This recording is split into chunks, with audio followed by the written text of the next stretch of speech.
Hey, what's up guys and welcome back to Anime King. And today I'm going to be giving you part 12 of What If Naruto Was Born in the Uzumaki clan. Remember to get this one to 200 likes as usual, share this to all of your friends in your social media platform, and also go ahead and check out the new episode of What If Naruto Got His Memory Sealed Away and enjoy that guys. And remember, if you're new and this is the first time you hear my voice, and you enjoy the videos on both Anime King and Anime King 2, go ahead and click that red subscribe button and become a part of the Anime King family. And thank you for all of your help and your support. Remember to comment down below and tell me if you're new, I'll be replying talking about to all of you. So yeah, without further ado, what do you say we begin this new episode? Start the intro.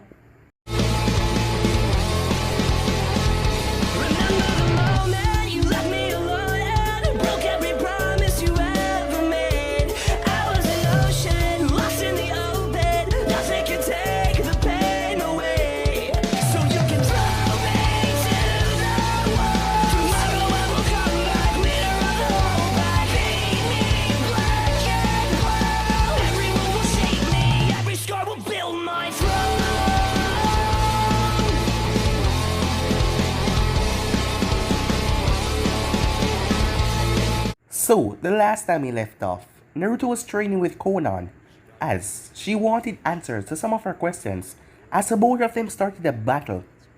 As things went on, she was getting the advantage over him, but he then stopped holding back, as she was at a huge disadvantage. Galatea had teach her how to suppress his kind of power if he was on a mission and needed to be suppressed, or if she needed to kill him if anything. It was up to her because if something happened to Galatea, she would be the only one to protect the hidden rain from Naruto. As she suppressed his power as Naruto went down, but she couldn't hold him. But Galatea didn't tell her doing that had a nasty effect, as she saw memories of Naruto, as she saw him in really bad state. As the instructors were holding his hand breaking it, but he didn't cry out in pain. He was sitting in a chair as a man stood in front of him and started to beat the crap out of him. When she opened her eyes, a kunai was right at her throat. As Naruto was trying his best not to kill her, she held down her head because she knew that she invaded his memories, private memories. As he cooled himself and after a while she apologized. He accepted. As she saw his mood switch, he really didn't want to get into his past. As she decided to ask him some questions anyway, knowing that this was the only time she would get that chance. As she told him to meet her today. As Naruto accepted, later that day he went and visited Akeno and Nagato, as he told him about Obito and Minato and Kushina, everything as they went to a restaurant to get some lunch. As Naruto also talked about how the Whirlpool village got invaded, as he told him about something he was thinking for a long time now. The S program, where the Uzumaki village grows spies in the villages, and they stay there and gather intel and send back to the Uzumaki village. As they fear one of those spies probably tell where the location of the village was. But that was just his speculation if the S program really exists. After that, Naruto went to visit Konan, as the both of them went to a fair, as he found the man cheating, as Naruto quickly invaded the man's mind and did something as the man handed over the cash to Konan, as she split it in half for her and him, as he passed that first test of hers. As the more he went on, the more she saw that he was not that bad of a person. Even though he said that she would be paying for everything, he didn't mind paying at all. As the both of them went to get lunch and all that. As they were walking back, they saw the others, even the other two members of his team, building a bridge. Even though they will not see the people who they are building it for, they're still building the bridge for the future economy and everyone to live on. As Naruto thought after he made them pay for destroying Uzu, what will he do with his life? Would he put down roots here? Would he stay here and actually have a good life? He wondered to himself. As they were happy when they saw him come over to help. Meanwhile, Galatea and Hanzo and Mifune, they were talking as a hidden stone is going to strike back. As Hanzo wanted the Domino Squad to perform a very dangerous mission. As Galatea told him that they can, but it's gonna be too risky. Talking about Naruto, Galatea said that she know more about him because she's a Uzumaki. Yes, she was one of the members of the S program. And her village, the Uzumaki village, sold her out. They didn't even think twice when she got caught. but Hanzo gave her a second chance, as she's been living peacefully here ever since. She also told him that Naruto is a lot stronger than you think. The instructors, his guards back at the Uzumaki village, did not tell him what he's fully capable of, because they fear his power, and if he find out what he could actually do, he would not take talk from anyone. So yeah guys, that was basically last episode left off. You guys can switch across the page and check out for yourself, so let's begin this new episode. As Galtia was thinking, the moment Naruto knew the truth, the moment he knew what he could actually do, and what was actually taken from him, that will be his judgment day. It will either destroy him completely, or make him stronger. Yet, she would guide him, just like how Hanzo guided her, as she saw herself in that boy. She had long since severed her Uzumaki heritage, but if there's something that she dreamed of now, it's to protect the hidden rain. And to do that, she had to make sure Naruto Uzumaki find himself. She then turned and looked back at Hanzo. "I will make Domino Squad ready," she said. Time skip. Naruto snapped his eyes open as he pulled the kunai under his pillow, but the person knocked it out of his hand. He unleashed a burst of his dark chakra, but the person poofed away. A shadow clone. His eyes scanned his apartment, as the place was dark, but he could sense and smell another person's aura. As an assassin, he was trained to deal with things like these, but it showed that this person was the amateur since they got into his apartment and didn't get into any of the traps. As he tried to find fear or nervousness bubbling inside of his enemy, but there was none, not even a single trace. The first attack came when the dining table in the kitchen was sent straight towards him as he leaped out of bed. The next thing was a bed that came towards him to crash down on him. Channeling chakra into his hand, he smashed his fist into the bed, destroyed it. Was it a puppet master, someone who can control objects at their will? Whatever the case was, the person must have placed silencing seals all around, so that it would not notify Nagato, who was a floor above him. He tried to use his dark chakra, but he had to make another move. Catching his enemy as fast as possible, Naruto was in the shock of his life, as he placed a kunai at their throat, but they already placed an explosive tag right at his head. He would surely manage to slice some of their throat, but probably not enough to kill, and they will jump away, exploding the tag. He was about to prepare something when the enemy spoke. "You have a lot to learn." It was difficult to see her in the darkness, but he could recognize her voice. "Galatea?" "Was there a reason for this?" he asked. "You are weak, petty, and caged." As he narrowed his eyes to insult, but he didn't say anything. He knew after years of training that is just a form of weakness itself. "Follow me." She was out of the window before he could even say anything, as he jumped outside as well, getting drenched in the rain. Dressed in just a shorts, he chased her along the skyscrapers of the rain. She was fast, but he was faster. That until he placed his foot on one skyscraper to make a jump, as his foot was twisted, making him fall off. As he was falling, he noticed her looking down at him, without any emotions on her face. It wasn't his fault, it was her doing why he was falling.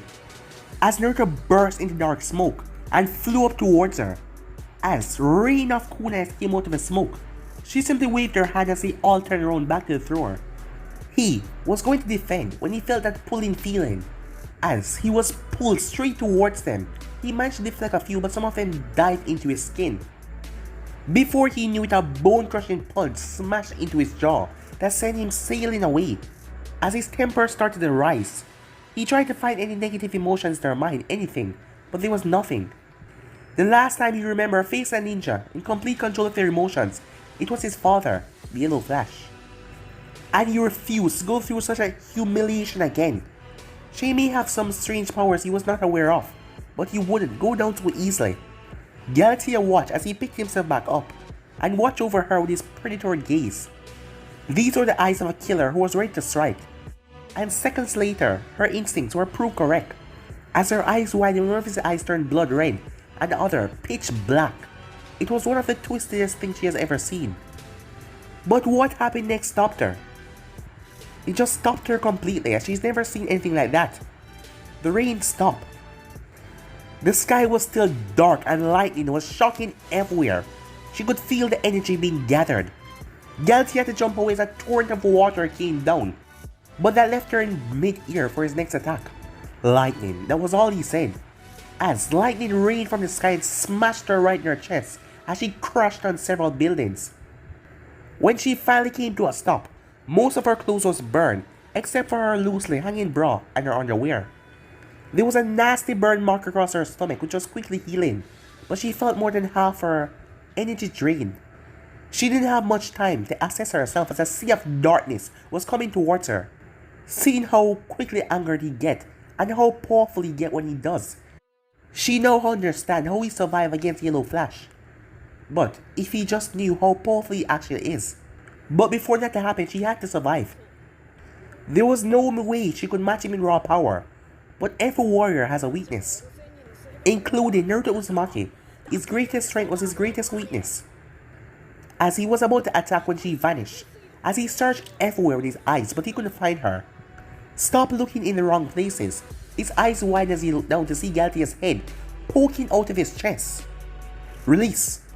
He was confident that his twisting genjutsu would go away when he flared his chakra, but nothing changed.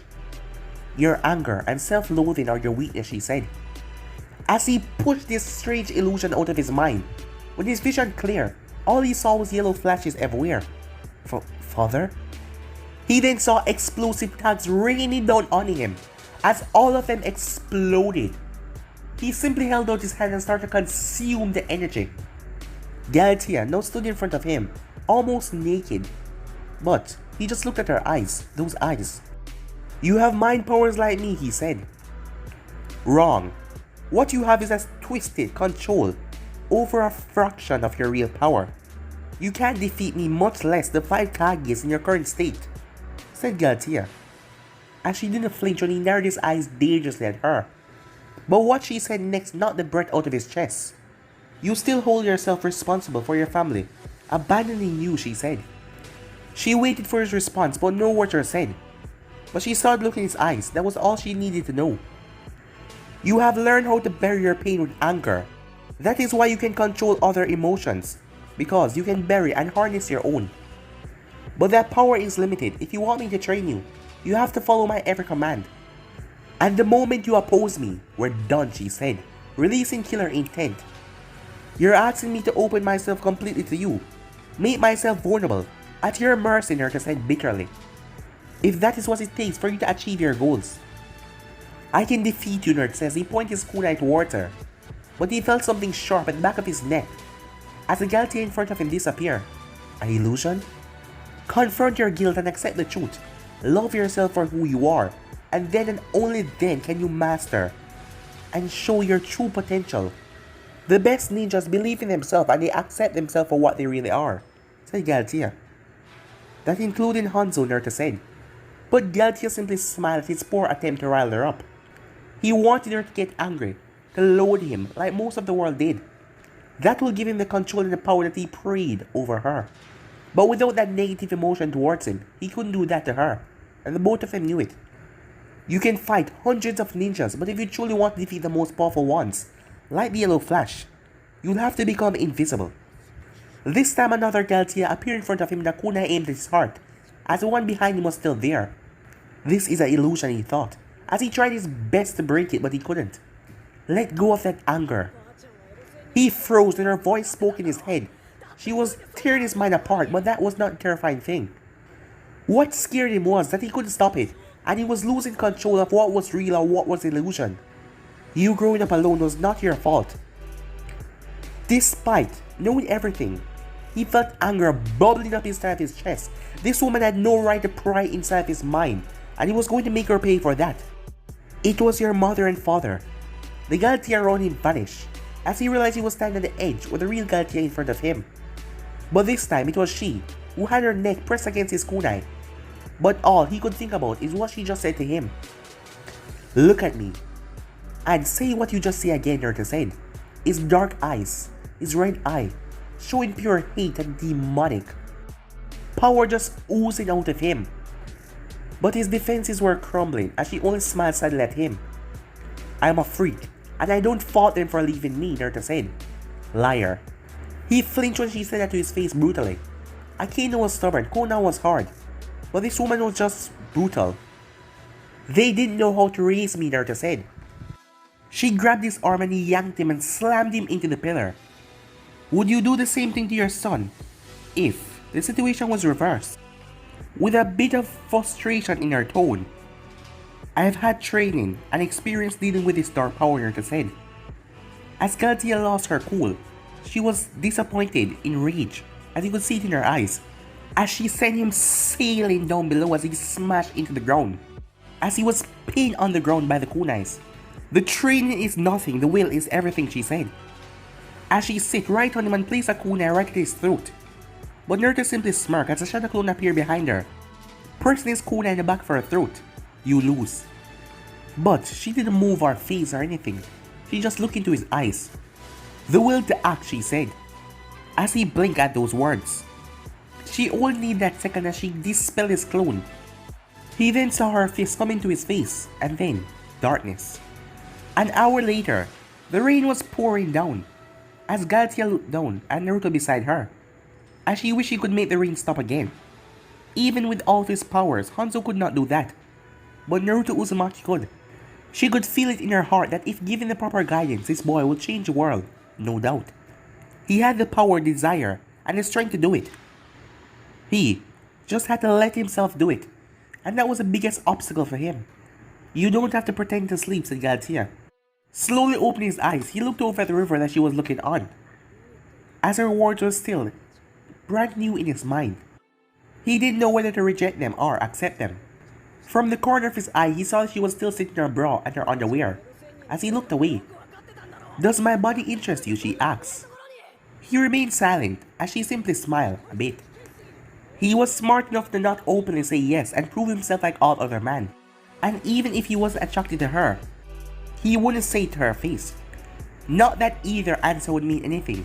She had slept with man before her days as a ex-operative, and the truth of sex never bothered her anymore.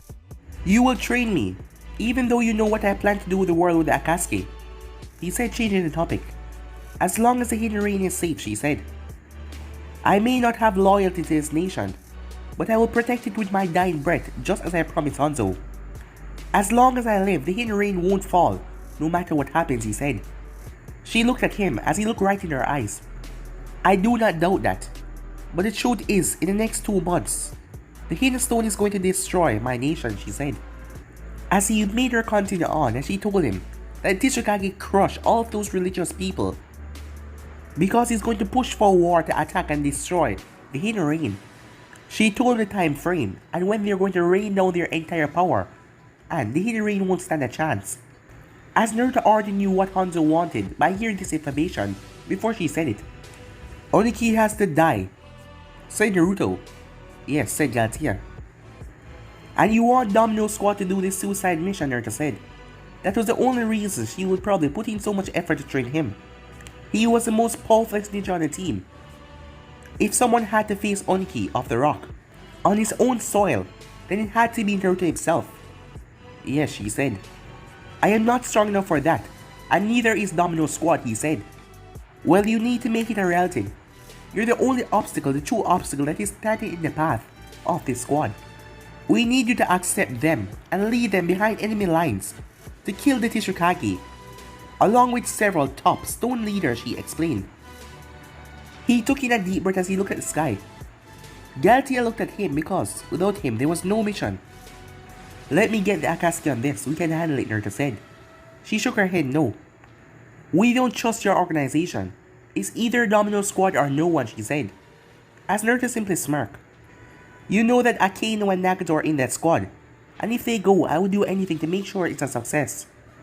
I am willing to die and let my dream wither away if it means keeping them safe, and you're using that against me. You're wrong, she said. If you turn down this mission, then we have to prepare for a defensive war. Maybe we can stall them for a few months at least, but we both know our strength against one of the great nations is impossible. You have a choice, and Hanzo is willing to go whatever decision you make. And no one is forcing you, Uzumaki Naruto. As Naruto rubbed his forehead, he knew there was many impossible missions he has taken off in his life, but never one on this scale. They were asking him to lead a squad that would bring down an entire nation. And Oniki was powerful. That old geezer had fought Hoshirama Senju, Madara Uchiha, and this is his third great ninja war. He has survived countless powerful battles. If he made a single mistake against that man, he would die in a second. And if he died in battle without killing Oniki, his entire squad would be butchered. But even so, the alternative was the sea.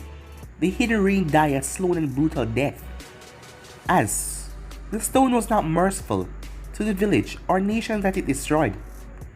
Its shinobi killed all the men and children, raped the woman, and reduced anything beautiful the nation might have had. And somewhere deep down in his heart, he didn't want it for the hidden rain. He had come to like this strange poverty, yet struck and striving nation. He appreciated their force and their guide to develop themselves while not trying to destroy people. As Naruto sighed, looking towards her, "I'm in," he said. As he then jumped off and burst into smoke. If he had looked back, he would have seen Galtia with a big smile on her face. A few hours later, a grumpy Akeno woke out of bed as she grabbed a t-shirt and a shorts. As she made her way and opened the door to see a drenched Naruto. He raised an eye at her choice of clothing, but he didn't comment. Meanwhile, Akeno saw the bruise on his jaw and slight cut marks in his arms. She rolled her eyes as she told him to enter, but he gave her a thankful nod, and that made her smile. "Sorry to disturb your morning. I thought you must be awake," Naruto said. "Late shift at the hospital," she said in a yawn. As she saw him staring at her, "Something wrong?" As she said that, her hands were already reaching towards his jaw, as she began her medical ninjutsu. She then gave him a sharp look, as he removed his t-shirt to show the bruise and the cuts. "Who did this to you?" "Akeno." "Who?" she said. He looked at her and sighed. She wouldn't let this go. She was stubborn as hell, a trait he respected and hated most of the time. "I had a spar with Galtia," he said. "These injuries show something much more serious," she said. She was about to push on more when she saw him thinking about something. Despite from loving him, she loved to be his friend, because he would always stay and listen to her, even for hours upon end. "Would you like to rest?" she asked. He was surprised that she just let it go. She ran a hand across his cheek as she rested her forehead on his. "I worry about you. I know it can be annoying at most times and... yeah, but it's just who I am," she said. She then felt his hand touch her cheek. "I'm grateful for that," he said in a sincere tone. "You are?" As Naruto simply chuckled. "Who knew you had a sensitive side?" she said. "Well, I don't like displaying this weak side of me often," he said. "Emotions are part of being human. Even assassins like me and you have them. But they do make us vulnerable to the world," he said. "But not to each other. They make us stronger," she said, as she slowly opened her eyes to see him staring at her. "We never agree on many things, do we?" he asked with a small smile that made her smile as well. "A good debate is a good health," she said in a fake doctor voice, as his smile turned into a laugh, and then turned to a full-blown chuckle, as she was happy. He just smiled 2 times and laughed about 2 times already. And usually over the years he don't really smile. But today he was actually laughing. And it was so beautiful. It showed her a glimpse of the person he could have been if his life hadn't been messed up from the start. And the person he can be if they survive the upcoming storm. "It's good to see you laugh," she said. "Well, not many people can make me do that," he said, as a smug look came on her face. "I'm awesome, aren't I?" she said. His gaze softened and seeing that look on her face. It was so pure, no darkness, no burden. While he had agreed with Galtia to take the suicide mission, he still had doubts in his mind whether he could kill Onihi or not. It was still a large task. But seeing this beautiful smiling girl in front of him, it made him see what he was truly fighting for. He may like the hidden rain and the people of his team, but deep down in his heart what he was truly fighting for was a world where his friends could live in peace, where his clan could grow again, and where she could continue to smile like this. So he was going to do it. He was going to kill Onihi and make this world a better place. Konan had made him realize despite everything, he could still leave behind a good legacy. As he will make her his legacy. He will protect that smile.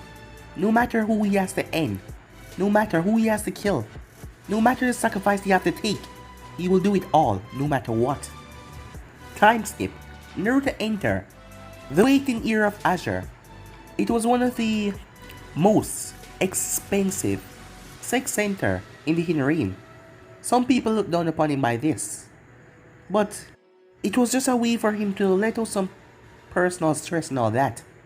He could take the right road by finding a girl and taking her out on a date. And if things went good, maybe they could end up in bed. But he didn't want any woman to live on any false hope that he might return their feelings. So he preferred this route. He was an asshole in that aspect, and he could accept that. As he has spent the upper half of the day with Akino, he also sleep on her couch. He wanted him to sleep in the bed, but that was a line he wouldn't cross. To think of it, he did. Imagine a lot of time, what would their life be like? She was a kind, beautiful, caring person. Only a fool would not find her attractive, and he even admired her beauty. But to go beyond that was something he never thought about. And to make it worse, that he just undertook this suicide mission. And it was not just that, even if they all survived this, his work with Akatsuki would still be in danger. His desire to destroy the Great Village and create a revolution could lead to his death. And if that's what fate has for him, then it doesn't matter. But he would be damned if he let another person's life get destroyed, being Akino or Conan's. Conan? Where the hell did that come from? He thought. Thinking about her made him pause. There was something about her that made him interesting. She had walked in the darkness like him, and when he was with her, he didn't need words to explain himself. Conan was a beauty, but most of all, he could see a future leader in the reign. And he respected her for that, as she understood him and his need for vengeance. But love was just not for him. And he didn't think that she looked at him that same way. But sex. As he was being escorted by one of the assistants down to the luxury area, he couldn't help but think, what would happen if Conan was attracted to him? The next day, the members of the Domino Squad has been told about the suicide mission. As they were now in the training field, if we are to succeed, we have to be like this grass, swift, invisible and flexible, said Galtier. What do you want us to do? Kiyotsuki asked. I want all of you to push yourself beyond human limits. You are the best the Hidden Rain has to offer. All of you have unique skills that complement short and long range, medium combat. Some of you have vast espionage and assassination intel, which will be needed for this battle.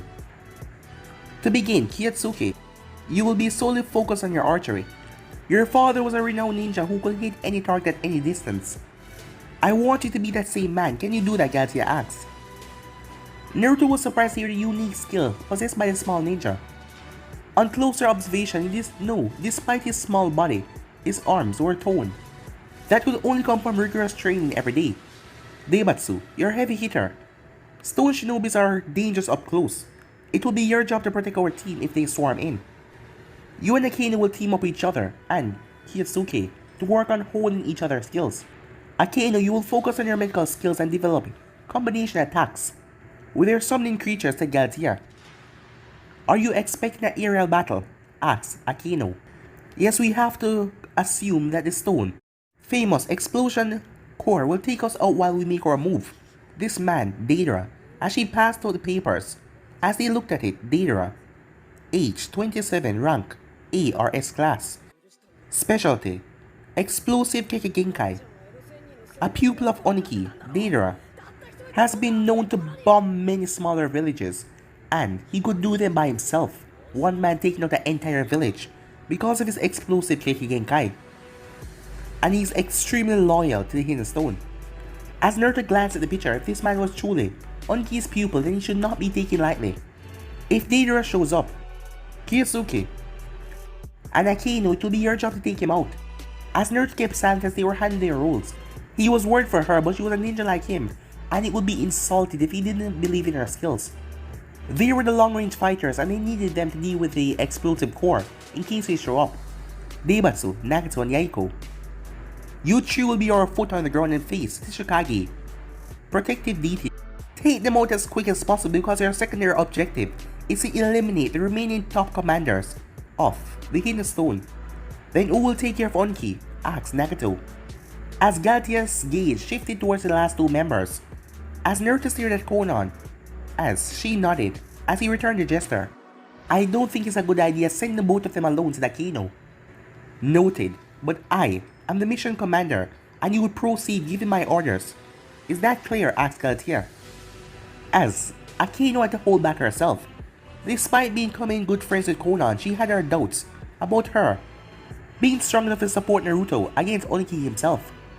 But as she glanced at Naruto, gave her a smile. That was the only reason she nodded back at Galtier.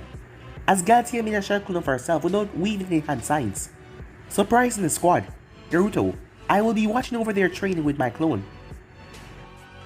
Are you not going to train me? Naruto asks. I will, but after you learn the basics from someone else. And with that she turned and walked away with her clone. As Naruto turned to see Konan was the only one standing there. You're going to train me? Do you have a problem with that? She asked. As Naruto stared at her for several long moments, as she just looked back at him. As he sighed, as he decided to take a gamble. If she had something that could help him kill Oniki, then it was his duty to learn. Very well. As he nodded, she then held out two fingers as she closed her eyes. As Naruto could feel herself, she was calm, completely accepting herself. As two single strands of grasses tore from the ground and floated in the air. Those two strands were then torn apart into seven little pieces. Those broken pieces of glasses then formed back together, created two perfect copies again, and they were carefully placed back on the ground. As she opened back her eyes to see him staring at her with respect, shock, and something she couldn't figure out yet. We're going to learn how to do that, she said, as she gave my encouraging smile. How can you do that? Naruto asked, as she looked up at the sky. I accept who I am, she said. Looking down, he never really accepted himself before. His anger, his self-loathing. That is what boosts his power, and also his fact to get revenge for Uzu. Were you born in such a good control? I learned, said Konan. Galaxia? He asked as Konan nodded. And Hanzo as well, she said. There was a time when I was bitter and angry at this world. At the haterade and everything, the people around me. Because I was grown up as an orphan. This world is dark and dangerous, but it also has beauty to it, she said. What you just did was beyond mastery of chakra control. You recreated a standard piece of grass after tearing it into little pieces. How? He said. She tapped her head. Galaxy and I believe it's not your anger and your pain that allow you to control your dark chakra, but your brain, she said. My brain? He said, confused. Many ninjas are gifted with great strength like Daibatsu, or some other ninjas who are gifted with Kekkai Genkai, but you have a stronger gift, or a stronger Kekkai Genkai in this world. It's your mind. I don't understand, he said. She stepped forward and took his hand. Close your eyes, she said, as she closed hers, so he did as well. Do whatever I ask of you. Trust me, she said. Okay, he said. For several long minutes they stood there, allowing the rain to brush over them. He started to lose focus and then she spoke. Imagine yourself to be at the place you crave the most. As he did as he was instructed, as he was back at Uzu. The place was not destroyed, it was shining with all the glory. Even though he imagined, it made him smile. With the people you love by your side, she said. He had his arms wrapped around Nakato and Akaino's shoulder as he happily walked through the streets of the village. Open your eyes, she said. He didn't want to leave this in heaven, but he knew it was not real as he slowly opened his eyes. The first thing he saw was her eyes staring back at him. As he looked to see his hand outstretched with Konan, hand supporting it. His heart stopped because they both were surrounded in a swirling tornado of grass that were plucked from the ground. Hundreds of grass were seen breaking and joining back over and over again. He was beyond surprised. He has never seen something like this before. As he looked at Konan, she was not doing anything. But then that peace that he had about the village a minute ago vanished from his mind, and the grass were blown away violently. Acceptance is a beautiful thing, Naruto, she said. The moment you stop being ashamed of your life is the moment you can live the way you want, she said to him. How can I accept myself after knowing what I am, he said. And what exactly do you think you are, she asked. A monster, he said. It pained her to hear him say that. She could not even imagine the life he has lived, for him to reach this point calling himself a literal monster. She didn't know how to change that opinion, but she knew one thing after observing him for these past few months. There was more to him than the darkness that he showed. There was a person bound in chains, waiting to be freed. A person shunned his entire life by the entire world. As she leaned forward and kissed him on the forehead. Not for me, she whispered. She then looked back at him, as there was a faint blush on his cheek as she compared to his bright red hair. She had never admitted this to anyone and never said it out loud, but she loved his bright red hair. Do you really believe I can learn how to control my powers without my anger or my pain? He asked. Yes, but if you only give it your all, believe that you can do it, and leave the rest to me and Galatea, she said. So should I call you Sensei or Master? Conan couldn't help it as she laughed a bit, as he was willing to accept this new training. You can just call me Conan, she said, a gentle smile. Let's give this a shot then, Conan. As he nodded as they began. Meanwhile, Galatea had thrown them all around the place. Her telekinesis power. She knew it was limited, but it was enough for these kids, as they screamed out in pain in the mid-air. As after several minutes she dropped all of them, as she felt exhausted herself. After all these years, it still took a large toll on her body.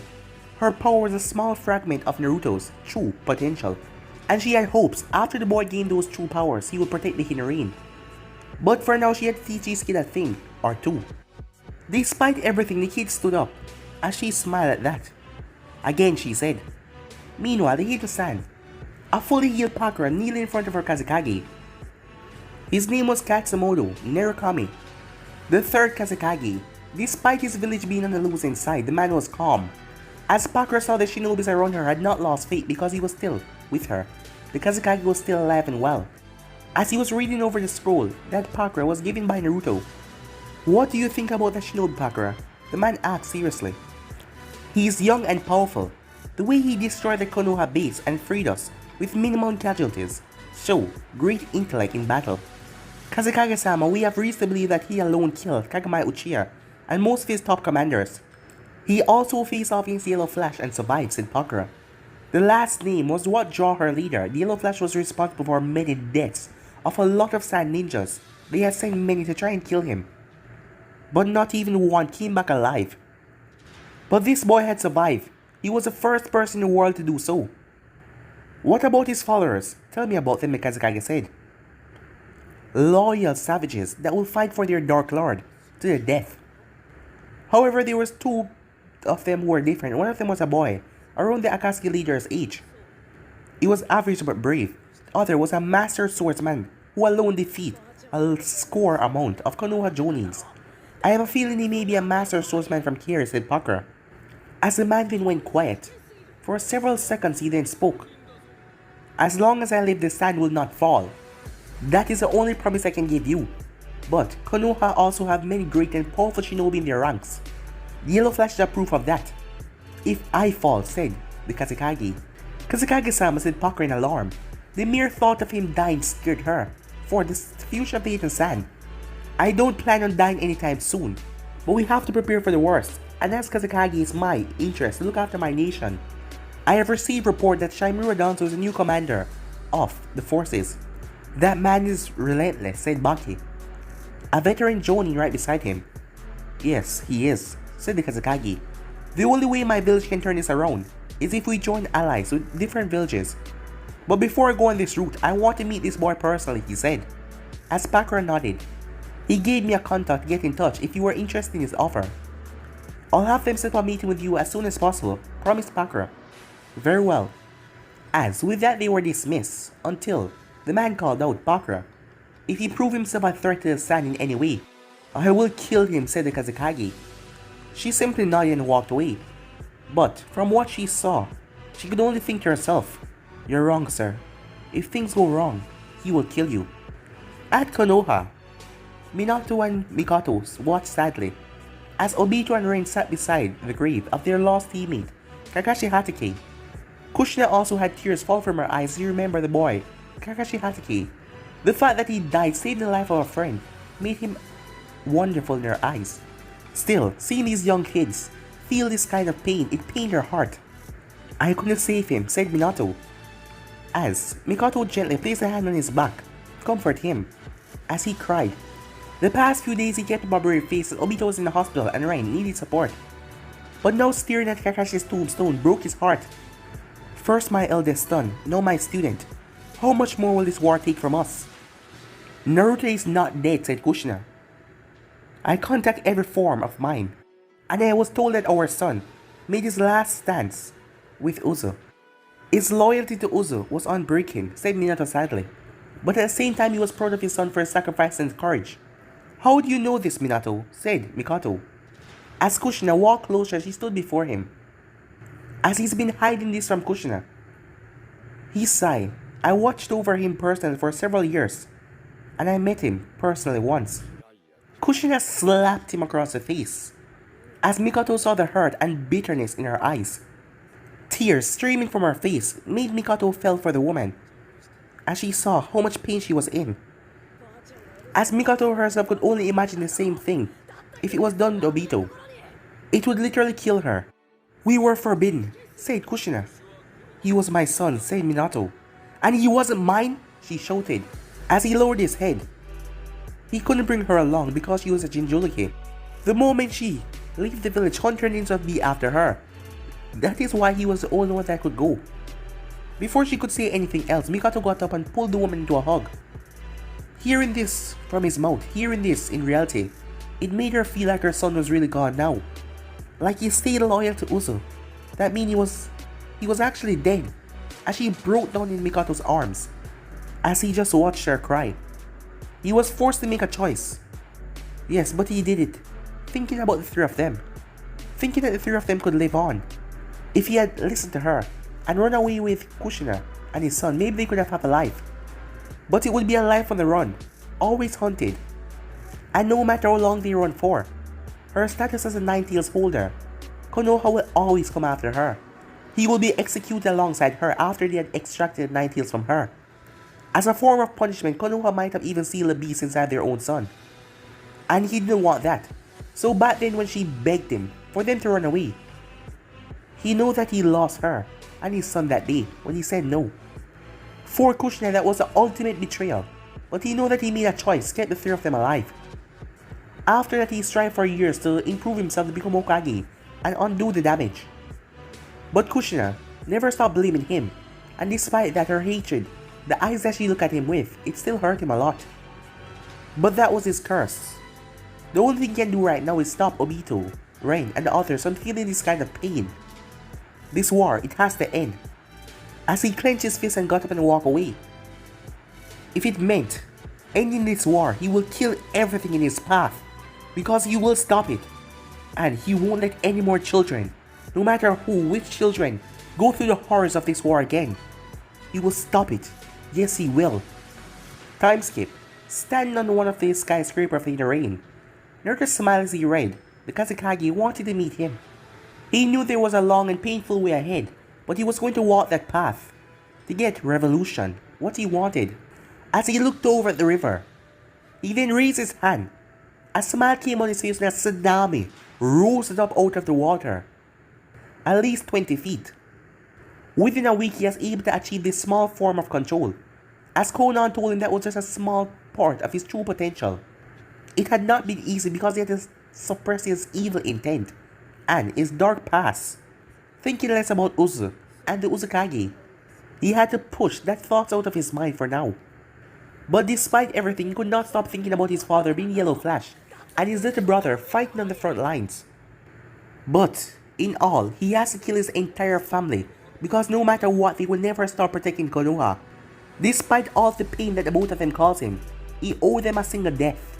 They gave birth to him. But he had to pay back that death, and the day he do it, he will be free of them completely. He didn't know how things were going to work out from here on. But he knew one thing was certain. One thing that he would have to do. Konoha, it will fall no matter what. As he opened the next scroll that was sent by Kisame, as his anger started to rise, reason it. Those damn vultures, he said. Kiri and the stone had pulled out all of their forces out of Uzu. After deeming what they find precious. But Kumo had returned. They were using the place as an experiment lab. Nearly 1,500 Uzumakis were captured, and they were being experimented on. And the Uzukage might be alive. His people.